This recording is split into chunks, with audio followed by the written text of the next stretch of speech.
Hello guys, welcome to my channel Neha your study guide. आज का topic शुरू करने से पहले अगर आप मेरे चैनल पर न्यू हैं तो प्लीज उसे सब्सक्राइब जरूर कीजिए। तो टॉपिक जो आज हम कर रहे हैं वो है class 12 business studies chapter 3 business environment, जिसमें आज हम पढ़ेंगे डायमेंशंस क्या होते हैं बिजनेस एनवायरनमेंट के। Dimensions of business environment.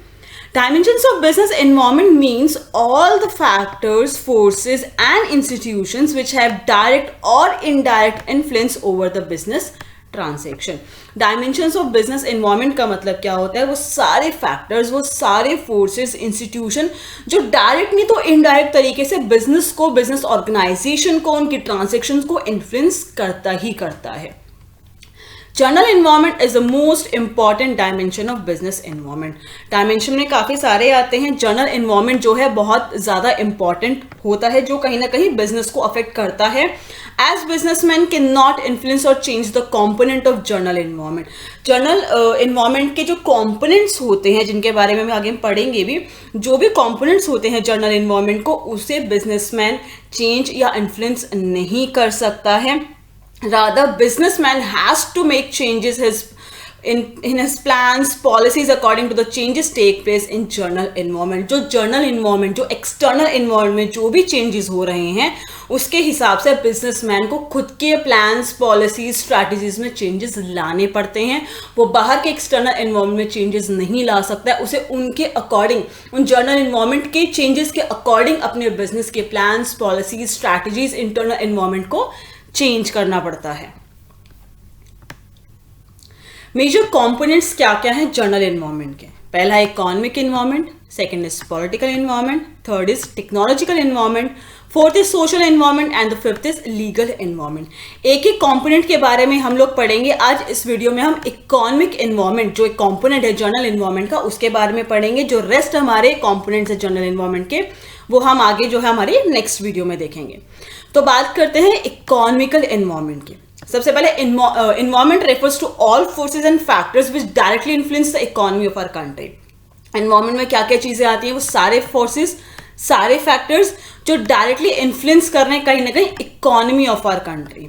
ठीक है, हमारा जो इकोनॉमिक एनवायरनमेंट है वो क्या है? सारे फैक्टर्स, सारे फोर्सेस जो डायरेक्टली हमारी कंट्री की इकोनॉमी को इन्फ्लुएंस करते हैं, अफेक्ट करते हैं कहीं ना कहीं। इकोनॉमिक एनवायरनमेंट में क्या क्या चीज़ें आती हैं? Economic environment consist of gross domestic product, जिसे हम जीडीपी कहते हैं, income level at national level and per capital level, profit earning rate, productivity and employment rate, monetary and physical policies of the government. ये सारी चीज़ें जो हैं economic environment में आती हैं। ये सारी की सारी आपकी इकोनॉमिक्स की टर्म हैं, जिन्हें आप कुछ अभी पढ़ भी चुके होंगे और कुछ आगे जो है पढ़ने वाले होंगे।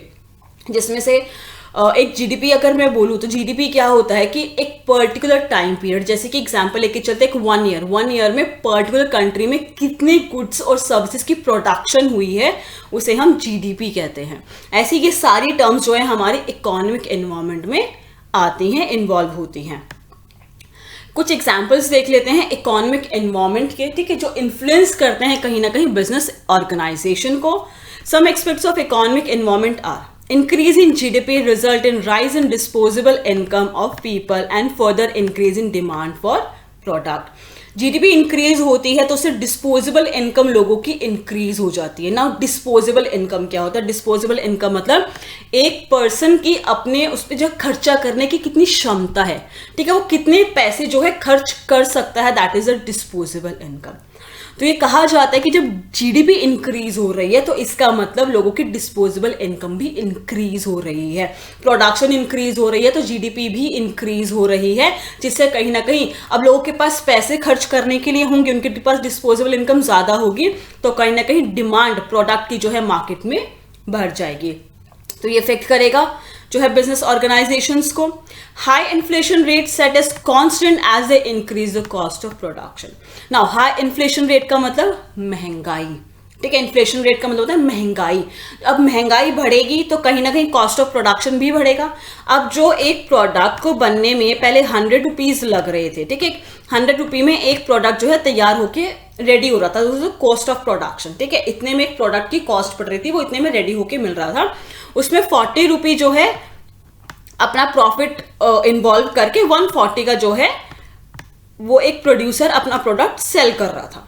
अब महंगाई ज़्यादा बढ़ गई है, रॉ मटेरियल महंगे हो गए हैं, ठीक है, सारी चीज़ें और भी अदर रिसोर्सेज होते हैं जो यूज़ किए जाते हैं वो भी एक्सपेंसिव हो गए हैं, महंगे हो गए हैं। अब ये प्रोडक्ट बनने में जो है 120 रुपीज़ लग रहे हैं। एक प्रोडक्ट जहाँ पहले 100 का बनता था वो 120 का बन रहा है, ठीक है।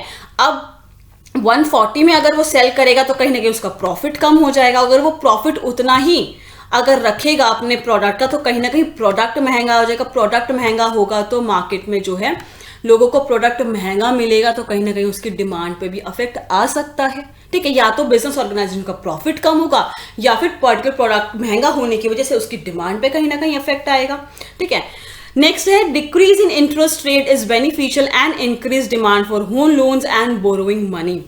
जब इंटरेस्ट जैसे कि होम लोन्स, लोग लोन्स का मतलब क्या है, जो बैंक से हम लोग या किसी फाइनेंशियल इंस्टीट्यूशन से हम उधार में पैसा लेके आते हैं, ठीक है, लोन्स ले रहे हैं, ठीक है। अब कोई बैंक है वो होम लोन जो है 10% पे दे रहा था, 10% इंटरेस्ट, ठीक है। अब मान लो कि आपने उससे जो है एक एग्जाम्पल लेके चल रहे कि आपने उससे 500 रुपये का लोन लिया, ठीक है, और उस पर जो है 10% वो इंटरेस्ट चार्ज कर रहा था। तो आपको अब क्या, जब आप उसको पैसे वापस करोगे बैंक को तो कितने रुपए वापस करोगे? एक तो 500 और 500 का जो 10% बनता है वो प्लस करके हम उनको जो है वापस दे देंगे, तो प्रिंसिपल अमाउंट और एक जो इंटरेस्ट की अमाउंट बनती है वो हम टोटल उसको वापस करेंगे। अब यहाँ पे क्या इंटरेस्ट रेट कम हो गया, मतलब 500 रुपीज जो है मैंने लोन लेने थे, लेकिन अब इंटरेस्ट रेट क्या हो गया, कम हो गया। 8% का एग्जाम्पल लेके चल लेते हैं कि भाई 8% जो है अब उसका इंटरेस्ट रेट हो गया। अब जब हमें लोन का पैसा रिटर्न करना पड़ेगा तो कितना करना पड़ेगा? एक तो 500 का प्रिंसिपल अमाउंट तो हमें रिटर्न करना ही करना जो हमने लिया था, और 500 का 8% जो बनता है वो हमें उन्हें जो है एज अ इंटरेस्ट देना पड़ेगा। तो कहीं ना कहीं जब इंटरेस्ट रेट कम हो जाता है तो कहीं ना कहीं ज्यादा से ज्यादा लोग जो है होम लोन्स की, मतलब बोरोइंग मनी की, लोन्स की डिमांड बढ़ा देते हैं कि भाई अभी इंटरेस्ट रेट कम है, पैसों की जरूरत है, तो लोग ज्यादा से ज्यादा लोन की डिमांड करने लग जाते हैं कहीं ना कहीं। नेक्स्ट एग्जाम्पल क्या है, कहीं ना कहीं देखो बैंक को यहाँ पे होगा ना कि भाई ज्यादातर लोन आ रहा है, एक सर्कुलेशन होगा मनी का मार्केट में कुछ ना कुछ, ठीक है। आगे क्या है हमारा एक example, passing of GST bill will affect almost all the business organization. जब जीएसटी बिल पास हुआ था, ठीक है, अभी जीएसटी लगता है बिल्स पे, तो कहीं ना कहीं वो भी ऑर्गेनाइजेशन को अफेक्ट किया था। नेक्स्ट आया demonetization of ₹500 and ₹1000 note recently hit the Indian economic environment. जैसे कि हमें पता है कि नोटबंदी हुई थी, 500 और 1000 के नोट चेंज हुए थे, डीमोनेटाइजेशन हुआ था, उसने भी हमारी इंडियन इकोनॉमी को बहुत ज्यादा हिट किया था, ठीक है। Banking sector reform has led to many attractive scheme of deposit and lending money. जब बैंकिंग सेक्टर में रिफॉर्म आए थे, ठीक है, बैंकिंग सेक्टर के कुछ रिफॉर्म्स आए थे, उससे क्या हुआ था, बहुत सारी अट्रैक्टिव डिपॉजिट स्कीम्स आने लग गई थी, लैंडिंग मनी स्कीम्स आने लग गई थी। जो बैंक है वो बहुत ही नॉमिनल रेट पे, रीजनेबल एक नॉमिनल रेट पे जो है लोन्स ऑफर कर रहा था, और जो फॉर्मेलिटीज थी लोन जो है लेने की वो भी बहुत कम हो गई थी। तो बहुत लोगों ने लोन के लिए अप्लाई किया, भाई इंटरेस्ट रेट थोड़ा नॉमिनल है, ज़्यादा फॉर्मेलिटीज भी नहीं है, अच्छी अच्छी स्कीम्स जो है बैंक ऑफर कर रहा है, तो कहीं ना कहीं लोगों ने लोन लिए थे काफ़ी, ठीक है। नेक्स्ट आता है recent changes in economical and physical policy of the country have encouraged NRIs and foreign investors to invest in Indian economy. जब हमारी इकोनॉमी में चेंज आए थे, हमारी इकोनॉमिक और फिजिकल पॉलिसी में जब चेंजेस आए थे, तो कहीं ना कहीं एनआरआईज, ये जो पॉलिसीज इन्होंने एनआरआईज को फॉरेन इन्वेस्टर्स जो बाहर के, हमारी कंट्री से बाहर के जो इन्वेस्टर्स हैं, एनआरआईज हैं, उनको क्या कहता है, अट्रैक्ट किया था अपनी कंट्री की तरफ कि हाँ ये अच्छी स्कीम्स ऑफर कर रहे हैं, इनकी पॉलिसीज अच्छी है, तो हमें भी इस कंट्री में जाके अपना पैसा इन्वेस्ट करना चाहिए है। नए नए इन्वेस्टर्स आ रहे थे कंट्री में। Lots of economic reform are taking places in leasing and financial institution. The private sector are allowed to enter in financial institution as a result of customers are gaining. अब कुछ ऐसे economic reforms भी आए थे कि public sector के अलावा private sectors भी, प्राइवेट बैंक या प्राइवेट फाइनेंशियल इंस्टीट्यूशंस भी जो है इस जो है लोन वगैरह देना उन्होंने शुरू कर दिया था, जिससे जो है कस्टमर्स गेन कर रहे थे। कहीं ना कहीं इंटरेस्ट रेट में थोड़ा सा था।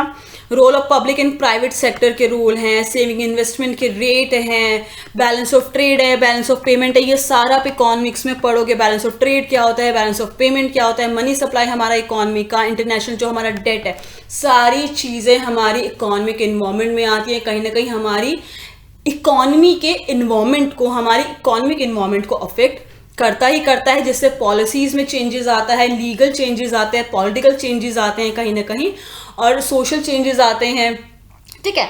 तो कहीं ना कहीं देखो सारी चीज़ें ऐसे एक लिंक्ड अप होती हैं कि कहीं इकोनॉमिकल चेंज आ रहा है, कहीं सोशल चेंज आ रहा है, किसी वजह से टेक्नोलॉजिकल चेंज आ रहा है, किसी की वजह से लीगल चेंज आ रहे हैं। तो ये जो हमने एग्जाम्पल्स पढ़े थे, these are the economical environment, ये इकोनॉमिकल इन्वायरमेंट के एग्जाम्पल्स हैं। ऐसे ही हम सोशल भी पढ़ेंगे, लीगल भी पढ़ेंगे, टेक्नोलॉजिकल भी पढ़ेंगे एक एक करके। ये कुछ एग्जाम्पल थे इकोनॉमिक के। इन रीजंस की वजह से कहीं ना कहीं हमारी कंट्री की इकोनॉमी जो है अफेक्ट करती है, जिससे कहीं ना कहीं बिजनेस ऑर्गेनाइजेशंस भी अफेक्ट होते हैं, क्योंकि वो लोग जो पॉलिसीज प्लान्स बना रहे हैं, उनको जो अप्लाई कर रहे हैं, वो कर तो इसी इन्वायरमेंट में रहे हैं, ठीक है।